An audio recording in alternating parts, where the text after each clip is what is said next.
মোবাইলের সবুজ বাতিটা জ্বলে রাত বিরাত,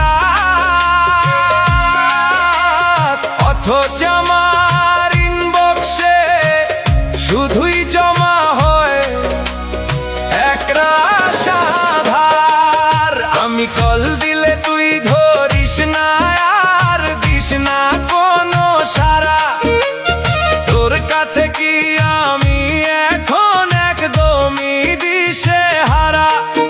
অনলাইনে থাকিস ঠিকই, চলে কথার আদান প্রদান, শুধু আমার মেসেজগুলোই পড়ে থাকে অবহেলায় অম্লান।